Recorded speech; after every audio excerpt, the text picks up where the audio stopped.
Kalau kita tidak berpihak pada sawit, kalau kita akan matikan sawit, sebenarnya ayo kita matikan bersama-sama kalau sudah ada substitusinya gitu loh.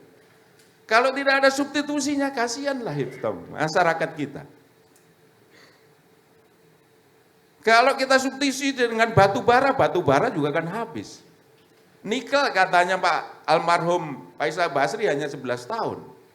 Sedangkan sawit sudah 111 tahun Bapak Ibu sekalian ya.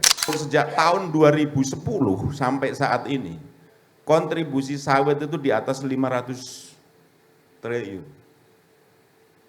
Kalau tanpa sawit saya bilang Indonesia mau jadi apa? Kebetulan Pak Darmin adalah Menteri Perekonomian yang sejak awal dia tahu di sini sumber pendapatan kita adalah pajak terbesar dari tambang, baru berikutnya adalah perkebunan sawit.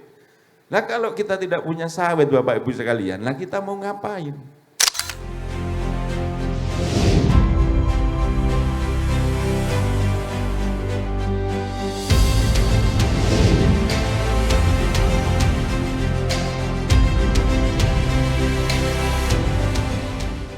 Kontribusi sawit ini adalah sangat besar untuk Indonesia. Mungkin kalau tidak ada sawit, jangan-jangan utang kita nambah Pak Darmin ya. Sedangkan saya, kalau tadi Prof Yanto sering dibully, saya juga sering dibully, bahwa saya adalah perusak lingkungan, pembela sawit, tapi saya terima aja Prof Yanto. Karena saya meyakini bahwa, saya selalu berpandangan bahwa, kalau sawit ini tidak ada substitusi yang bisa menggantikan hari ini, saya tetap akan membela sawit sampai dimanapun.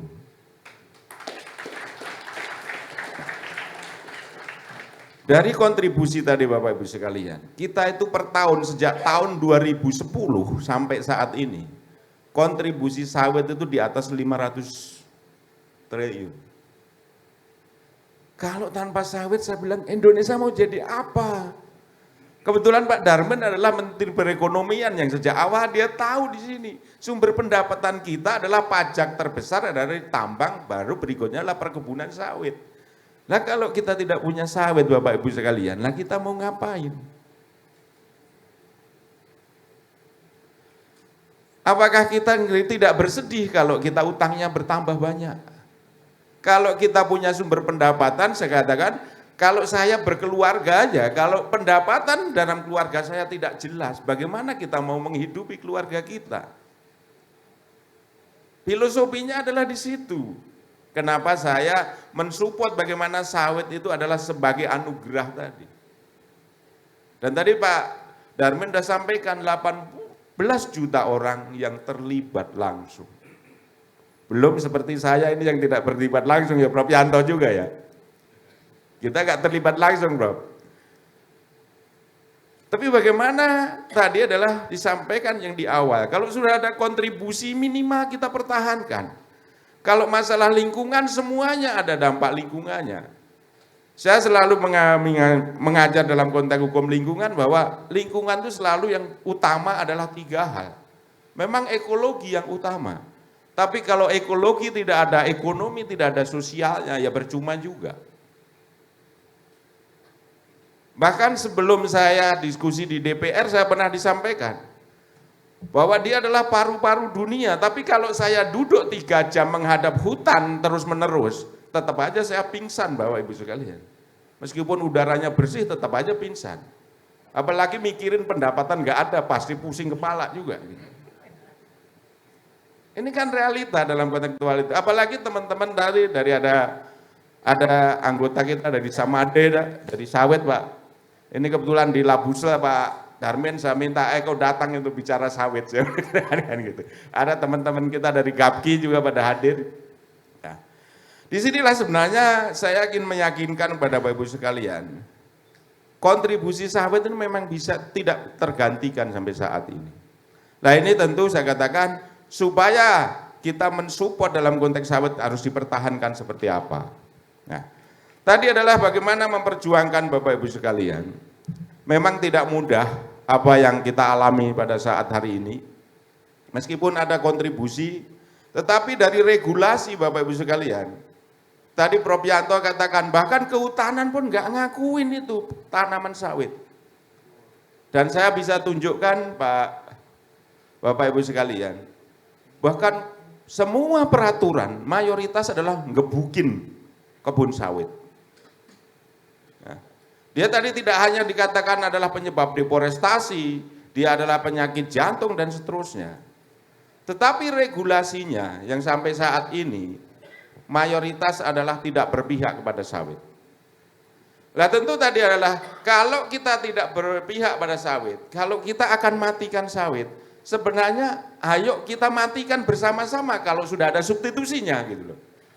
Kalau tidak ada substitusinya kasihanlah itu masyarakat kita. Kalau kita substitusi dengan batu bara juga kan habis. Nikel katanya Pak almarhum Faisal Basri hanya 11 tahun. Sedangkan sawit sudah 111 tahun Bapak Ibu sekalian ya. Nah, 113 tahun. Berarti kalau kita mempertanyakan tadi Bapak Ibu sekalian judulnya adalah sustainability. Apa itu sudah tidak teruji gitu loh. Yang bisa sampai 113 tahun tetapi masih berkontribusinya sangat besar bagi bangsa ini. Seharusnya dalam konteks ilmu sustainability nanti Prof Yanto, ya harusnya nggak perlu diperdebatkan Prof Yanto. Kan harus tinggal bagaimana membina dan melanjutkan supaya yang tidak baik menjadi baik. Nah, itu adalah bagaimana kita dalam konteks industri sawit kita. Nah kaitannya dengan data-data ini Pak ya. Tadi disampaikan luasan dan kontribusinya di dalam konteks buku ini. Bagaimana kita berbicara kalau untuk B40, B50, apalagi sampai B100. Kalau sampai saat ini Bapak Ibu sekalian, lahan kita tadi adalah ada 16.300.000. Dan potensinya pada saat sekarang ini, kalau akan dijalankan, yang dikatakan indikasi masuk dalam kawasan hutan itu 3.300.000. Lah kalau punya program B50 di dalam buku ini, malu B100, lah kalau lahannya malah dikurangi, lah bagaimana cara mencapainya itu? Cara memenuhinya bagaimana? Tadi kalau dikatakan adalah produktivitas Pak Darmin. Bagaimana kalau produktivitas di sini adalah mayoritas adalah terkait dengan lahan.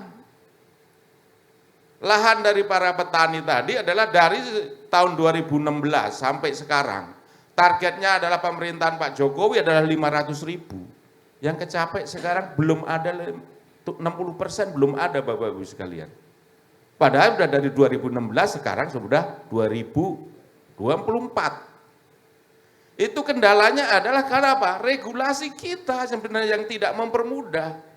Jadi kita itu karena ada ego sektoral, sebenarnya hukum itu harusnya terbentuk, hukum adalah untuk pembangunan, tapi hukum di kita itu untuk mempersulit ini malahnya.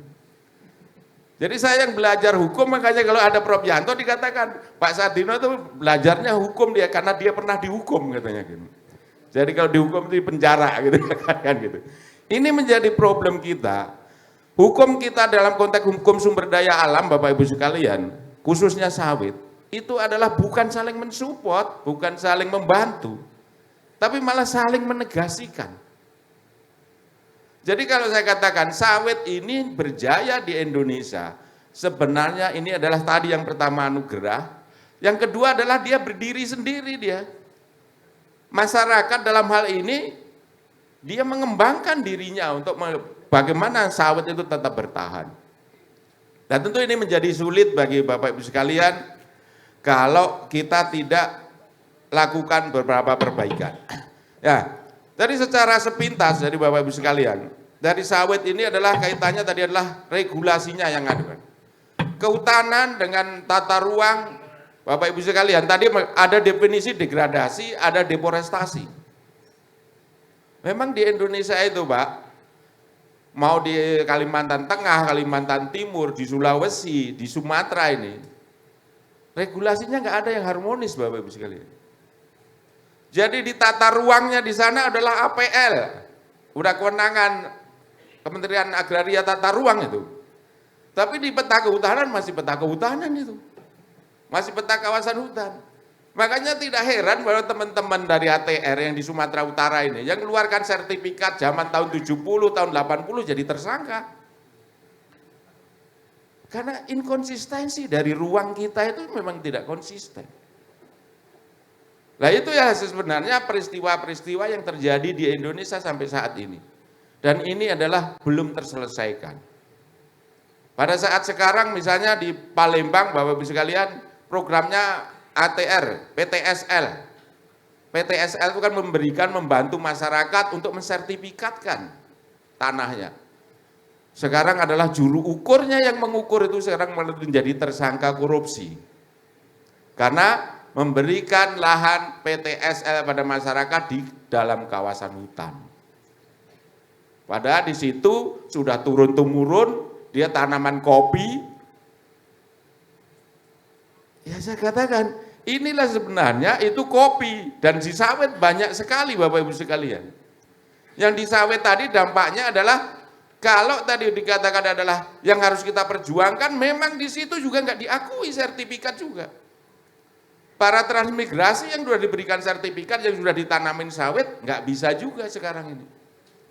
Meskipun di dalam nanti ada undang-undang cipta kerja, ada yang namanya katanya 5 hektar dikeluarkan dari status kawasan hutan. Tetapi bagi yang 5 hektar ini adalah dia harus mengajukan, harus dia plotting dalam peta. Dia diajukan, mungkin dia nanti kalau 3 bulan paling cepat mungkin jangan-jangan 5 tahun belum selesai juga itu pengajuannya. Karena dari teman-teman Apkasindo yang sekarang adalah yang sudah terselesaikan dari konflik lahan tadi adalah 34.000. Tetapi itu peristiwanya sejak Pak Darmin dulu. Dari 2017 sampai sekarang baru berhasil 34.000 untuk diselesaikan itu. Nah ini tentu menjadi perjuangan yang kita harus hadapi Bapak Ibu sekalian. Kenapa di dalam buku ini adalah yang diperjuangkan, ya memang ini isinya adalah perjuangan.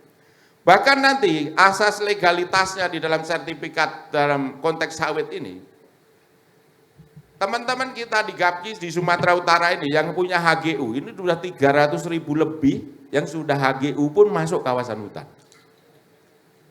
Kalau seluruh Indonesia yang di sawit tadi adalah kalau luasannya adalah 16,3 juta hektar, yang dalam klaim kawasan hutan itu lebih dari 1.400.000 hektar.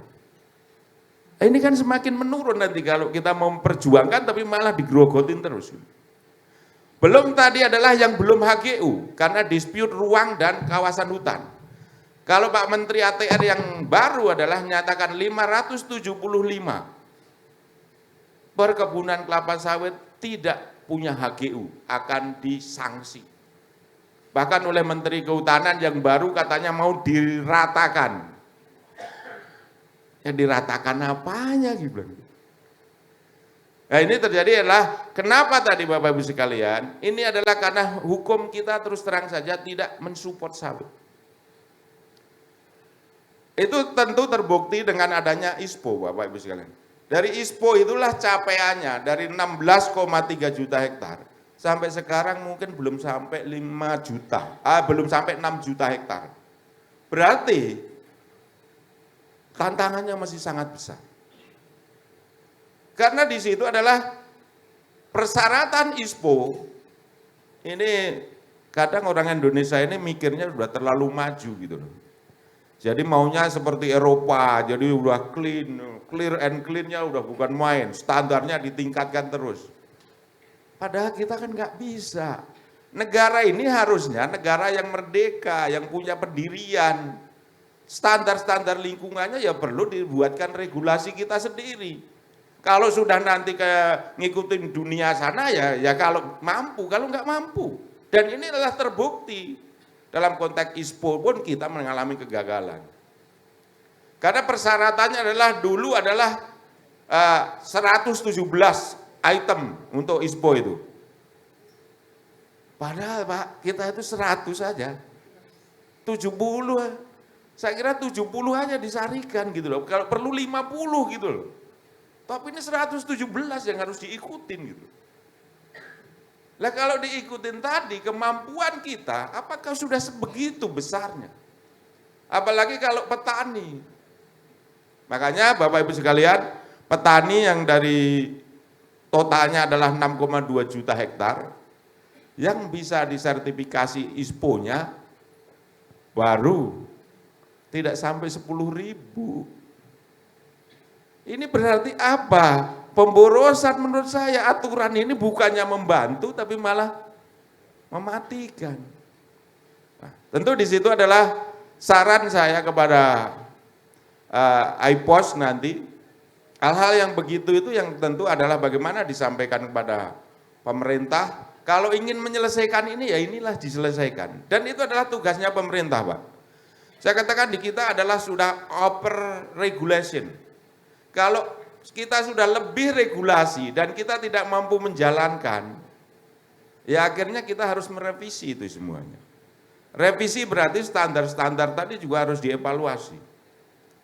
Jadi kalau kita hanya berharap pada tadi adalah Prof. Yanto dengan UNJO memasukkan unsur-unsur semuanya, lah kita mampu atau enggak gitu. Jangan kita nanti enggak mampu akhirnya kita pelan-pelan mati. Ya, saya kira itu yang saya bisa sampaikan Bapak Ibu sekalian, ada di makalah saya. Di regulasi-regulasi juga sudah saya sarikan, dan itu adalah sebagai perjuangan tadi. Jadi perjuangan bukan hanya menuju yang baru, tapi perjuangan bagaimana mempertahankan itu juga perjuangan yang sangat berat menurut saya itu. Karena kita tadi adalah supaya tadi adalah bagaimana B50, B60, apalagi B100. Kalau perjuangan tadi tidak terselamatkan, Pak, tidak kita laksanakan, saya kira kalau terjadi delusi lahan kita dari gambut dan seterusnya itu menjadi tidak terkontrol, kita akan lebih kesulitan. Apalagi kalau yang namanya sekarang perusahaan perkebunan, Pak, di Sumatera Utara atau di Riau gitu, itu kebakaran, Pak. Kebakaran sekarang paling menghantui. Saya nggak ngerti sendiri, saya sebagai belajar hukum, kalau kita ada kebakar itu per hektar bisa 500 juta kita, Pak. Kita digugat dengan 500 juta per hektar. Prof. Yanto kebetulan sering menjadi ahli. Dan selalu kalah kita itu. Karena pada saat 500 juta per hektar, Bapak Ibu semua, perusahaan ini sekarang udah pada mempilotkan dirinya sendiri. Lah kalau itu tetap dijalankan terus, itulah yang saya katakan tantangan pada diskusi hari ini, itulah yang harus diperjuangkan. Karena saya berpandangan bahwa kalau kita punya 500 juta per hektar, lahannya tetap ada di situ. Berarti negara nyarinya duit, gugat aja pada rakyatnya. Pak Darmin, kasnya negara nggak ada, gugat aja kepada perusahaan 500 juta per hektar. Tinggal hitung aja, digugat misalnya 100.000, udah berapa triliun itu kan gitu. Saya kira itu yang perlu disampaikan. Terima kasih. Assalamualaikum warahmatullahi wabarakatuh.